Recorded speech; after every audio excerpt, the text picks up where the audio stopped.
Je suis Fabien Clerc, je vais vous accompagner tout au long de cette journée, une journée ambitieuse, et on va voir autour d'un pari. Et le président du FAFCEA, Guillaume Dartois, va vous en parler. La formation 360 degrés des artisans. Anne de Blinière, vous êtes la présidente de l'ISM, l'Institut supérieur des métiers. Vous êtes également membre du conseil scientifique de France Compétences. Vous êtes enseignant-chercheur à la ville de l'université Paris-Dauphine, et vous êtes une grande spécialiste de la formation professionnelle, des enjeux liés aux compétences. Et on va le voir ensemble, depuis quelques années, vous travaillez plus spécifiquement sur le monde de l'artisanat. Dans l'introduction de cette table ronde, nous allons essayer de traiter relativement rapidement la diversité des situations des chefs d'entreprise et l'impact de ces situations par rapport aux questions de formation, aux enjeux de formation, à la demande de formation, à la vision de la formation. Alors, tout d'abord, des chiffres encourageants. En 2023, plus de 250 000 nouvelles entreprises ont vu le jour dans le secteur de l'artisanat. Donc, 24% des créateurs ont fait ainsi le choix d'une activité artisanale. Et donc, nous allons regarder rapidement 5 types de facteurs qui interviennent dans la relation de la formation.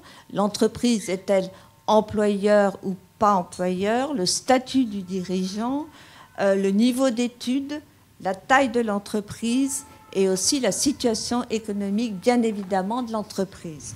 Néanmoins, le micro-entrepreneur se trouve face à des situations qui relèvent de la gestion, du développement de son activité sur un marché. Mais pour le FAFCEA et le projet FAFCEA, on a là un vivier de dirigeants d'entreprise, de micro-entrepreneurs qui ont besoin d'être accompagnés sur le développement de leur activité. Nos études nous montrent que la demande de formation croît avec le niveau d'études.